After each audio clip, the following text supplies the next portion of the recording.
بسم الله والصلاة والسلام على رسول الله. السلام عليكم ورحمة الله وبركاته. أخوتي أخواتي الأعزاء، سنتعلم اليوم علاج آلام الرئة، الربو، البلغم، ضيق التنفس، كل شيء بخصوص الرئة. نبدأ وعلى بركة الله. أول شيء ضيق التنفس. ضيق التنفس في أغلب الأحيان يكون سببه الأنف. أول عمل نقوم به هو تنظيف الأنف، ويجب أن يكون النفس من الأنف، نتنفس من الأنف، وأيضا أخذ النفس من البطن وليس من الصدر.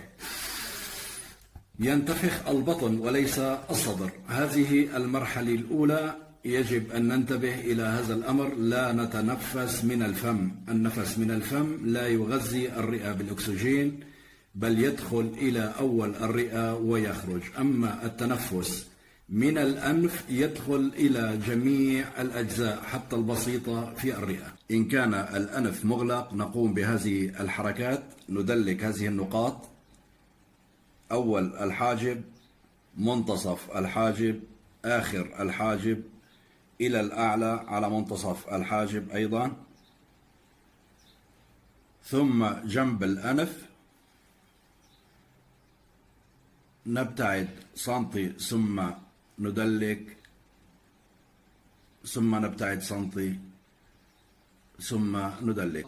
يجب تدليكها كل نقطة تقريبا حوالي الدقيقة أو أقل من دقيقة. إذن بعد التأكد من أن الأنف سليم وغير مغلق، ولكن هناك ضيق في التنفس أو التهاب بالرئة، نقوم بالعمل على منعكس الرئة. هذا هو منعكس الرئة، هذا الحجاب الحاجز، هذا الخط هو الحجاب الحاجز موجود على اليد. هذا منعكس الرئة اليمنى وهذا منعكس الرئة اليسرى. كل ما علينا هو الضغط والتدليك. إن كان لدي ألم بالرئة أو التهاب سأجد هذه المناطق مؤلمة. كل ما علينا هو الضغط عليها وتدليكها. ويمكننا أيضا استخدام أي أداة. فرشاة الشعر مثلا هي من أجمل الأدوات التي تستخدم في السوجوك. نقوم بالتحفيز بهذا الشكل حتى يصبح لون الجلد تقريبا أحمر. ويمكننا أيضا إدخال الأكسجين، كأننا ندخل الأكسجين من الأنف إلى الرئة. نقوم بالمسح من الأعلى إلى الأسفل بهذا الشكل بأي أداة، حتى بالأصابع يمكننا المسح من الأعلى إلى الأسفل. وأيضا العمل على نقاط الرئة بالقدمين، أيضا المسح من الأعلى إلى الأسفل، من الأعلى إلى الأسفل، كأننا ندخل الأكسجين إلى الرئة. وفي حال وجود التهاب نقوم بوضع بذور الفلفل بهذا الشكل على أي لاصق، ونضعها من المساء حتى الصباح. نضعها على منعكس الرئة بعد التدليك من المساء حتى الصباح، نرميها، وفي اليوم التالي نستخدم بذور غير هذه البذور. وأيضا هناك تقنية تساهم وتساعد إن كان هناك ضيق تنفس أو التهاب بالرئة، تعلمناها وهي من ابتكار دكتورنا ومعلمنا وأستاذنا الدكتور محمد رضا عمرو. يمكننا أيضا استخدامها، ألا وهي وضع الكحول على منعكس الرئة في القدم. نقوم بغسل القدمين بشكل جيد، ثم نرش الكحول على منعكس القدمين، ونضع قطعة شاش. نأتي بقطعة شاش بهذا الشكل، ثم نقوم بتبليلها بالكحول ونضعها على منعكسات الرئة من المساء حتى الصباح. نكرر هذا العمل 3 أيام أو 4 أيام. سننتهي إن كان لدينا التهاب بالرئة أو ضيق تنفس، سننتهي من هذا المشكل بإذن الله تعالى. الكحول سيقوم بتقشير أو قشر الجلد مكان الكحول الذي وضعناه، فهذا شيء طبيعي، لا تقلقوا إن حصل أي تقشير للجلد من هذا النوع. وإن كان لدينا ربو، مرض مزمن، أيضا كل ما علينا هو تحفيز نقاط الرئة. قلنا بأي شيء نستطيع التحفيز: بحبة الجوز أو بفرشاة الشعر نمسح من الأعلى إلى الأسفل بعد التحفيز لمدة دقيقة أو دقيقتين حتى يصبح لون الجلد أحمر تقريبا. نقوم بالمسح كأننا ندخل الأكسجين من الأعلى إلى الأسفل. وأيضا نعمل على القدمين أيضا تدليك والمسح من الأعلى إلى الأسفل، من الأعلى إلى الأسفل كأننا ندخل الهواء أو الأكسجين إلى الرئة. ثم نستخدم حبوب الذرة.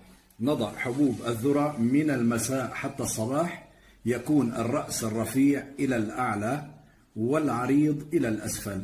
هذه حبوب الذرة تسمى حبوب الطاقة، كأنها تعمل بعمل مضخة تقوم بضخ الأكسجين أو إدخال الأكسجين من الأعلى إلى الأسفل.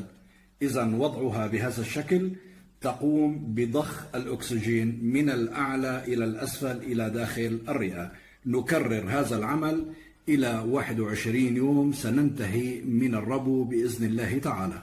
وإن كان لدينا مرض خطير لا سمح الله ورم بالرئة أو ما شابه، كل ما علينا هو العمل على منعكسات الرئة، الضغط والتدليك، ثم العمل على منعكس الرئة بنظام الجنين أو الأصبع.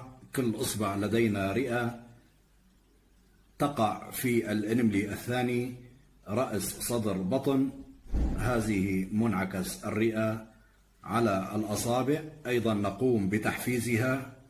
اليد الأخرى أيضا لدينا رئة بكل إصبع، كل ما علينا هو التحفيز بهذا الشكل، ثم تحفيز الرئة المتواجدة على اليد بالنظام الأساسي، والعمل على منعكس الرئتين أيضا في القدم. نكرر هذا العمل مرتين أو 3 مرات باليوم، ونستخدم بذور الفلفل من المساء حتى الصباح.